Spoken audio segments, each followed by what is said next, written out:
Hi, my name is Hannah Drupieski, and this is my social action project, Successful Reintegration of Former Prisoners Back into Society. This is the layout.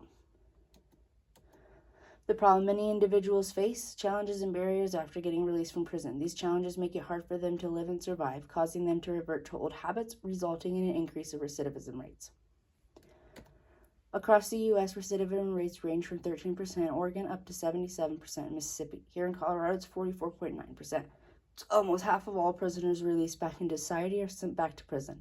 This is insanely high and due to many barriers and challenges they face. Many prisoners who re-enter society aren't given resources to help them reintegrate successfully. They face many challenges that lead them to revert to their criminal ways. They face employment, housing, and mental health. Employment, they face legal and policy barriers such as background checks and restrictions. They also face stigma and biases along with personal challenges. For housing, they may face financial issues due to lack of credit and acquired debt while incarcerated, also restrictions and discrimination. For mental health, they face relationship problems. Mental health, many come out with anxiety, depression, or PTSD, and a stigma is being labeled as a felon. The goal is to provide support and access to programs that help incarcerated individuals who are being released re-enter society successfully. We aim to reduce recidivism rates, promote successful reintegration, reduce struggles. These individuals have dealt with tragedy and hardship their whole life, which is what led them to prison in the first place. We also want to promote stability and safety and learn for them to cope in healthy ways. The action plan. Employment support, we would first have job training programs where they would get trained in high demand jobs such as manufacturing and constructions, along with giving certificates for things like HVAC and forklifts.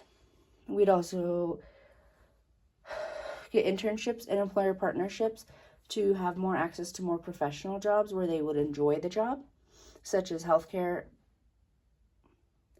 We'd also have advocacy and follow-up support, which we would have weekly check-ins that would fade out as time goes, and educate them about the benefits of having people from incarcerated individuals, such as their tax benefits, diversity benefits. Housing assistance will provide resources and plan to help formerly incarcerated individuals find and finance long-term housing situation. First, step one would be assessment and mapping. We would survey them and give them an assessment to see what meets their needs. Step two, we'd establish transitional housing programs. Step three, we would create partnerships with landlords. Step four, we would create partnerships with local governments and get rental assistance such as LEAP. And step five, create a readiness program that will help them learn how to budget and maintain responsibilities and accountability for their own housing. We'd also have mental health and substance abuse. Many prisoners go through a lot of struggles and challenges mentally and emotionally before and during prison. This can make it hard for them to live. We will provide access and resources to help them better themselves and find stability. Step one would be a screening and assessment. Step two, we would get access to treatment services for them. Step three, we would have them in recovery groups and peer support groups. Step four, we would educate them and get them trained in skills. And step five, we would make sure we have case management support to provide any extra additional help and resources they may need. We'd also have community-based support systems. They will help them reintegrate former prisoners back into the community with accepting and educated people who are willing to help. By doing this, we can create a more caring and functional society that will help transition these individuals back into society with open arms. The timeline. In total, it will be 18 months long, divided into 4 phases that begin with planning and end with an evaluation and expansion.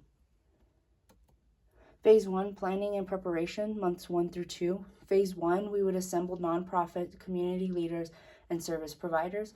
We would direct an assessment to identify crucial challenges and gaps in their resources, and we would create partnerships for housing, employment, mental health, and community-based support systems. Phase 2, program development and launch, would be months 3 and 4. We'd initiate program infrastructure like housing, employment, and counseling services. train mentors, peer leaders, and service providers. We would begin community outreach campaigns to raise awareness and recruit individuals. Phase 3 would be implementation and enrollment. This is the longest one, with months 5 through 12. We would enroll formerly incarcerated individuals in housing, employment, and mental health / substance abuse services. We would institute mentorship pairings and host support groups, and we would monitor their progress throughout. Phase 4, we would evaluate and expand. Months 13 through 18, we'd assess outcomes of programs, including employment and housing rates, instability, and recidivism reduction. Collect participant and stakeholder feedback to adjust the services, and we take a look at other opportunities for expansion in other communities. Sustainability. To make sure that this plan remains financially and operationally sustainable, we will use these strategies. We'd vary our funding sources, make sure we have more community-based, and have formerly incarcerated individuals who complete the program to come back and be peer support and mentors for the other ones. We would build partnership and have self-sufficiency through employment. Thank you.